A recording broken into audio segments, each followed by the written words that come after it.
So what's up guys, welcome to my channel, and for today's video guys, quick review lang natin tong Xpander na 2025 Xpander Cross Outdoor Edition. So guys, tara samahan nyo ako. So guys, itong Outdoor Edition natin is same engine lang na mga Xpander natin, is 1.5 liter Mavic engine, double overhead cam, 16 valve na rin siya.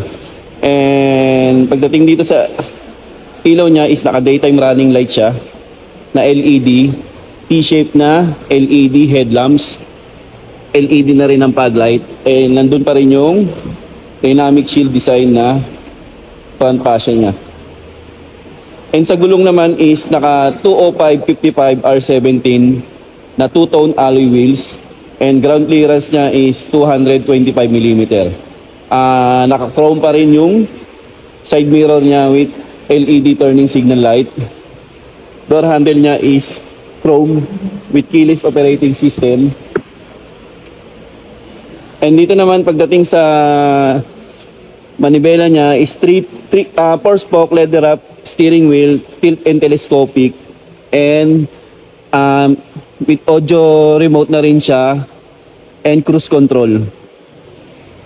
And sa seat material niya is synthetic leather with heat guard. And dito naman sa meter cluster niya is 8-inch na full digital LCD and 9-inch na SDA smartphone link audio display na Apple CarPlay na rin and Android Auto na 9-inch touchscreen. And sa aircon niya naka LCD na rin, and naka electronic parking brake, brake auto hold, 4-speed automatic, and push start button. And dual airbag na rin siya front. Glove box niya, and meron siyang seat under tray. And dito center armrest, console. Yan guys. Sa second row naman is naka 60/40 na folding. Yan. Then meron siyang center armrest with cup holder, and yung aircon niya sa second row. Then meron siyang charging dito na type C and type A. Sa third row naman is naka 50/50 na fold. Meron din siyang cup holder din sa gilid. And ang spare tire niya is nasa ilalim. Spare tire niya is naka-mags.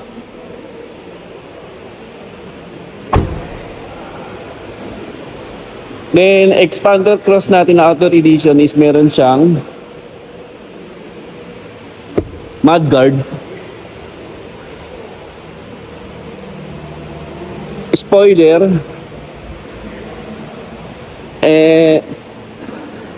rear na tinatawag dito, tailgate garnish,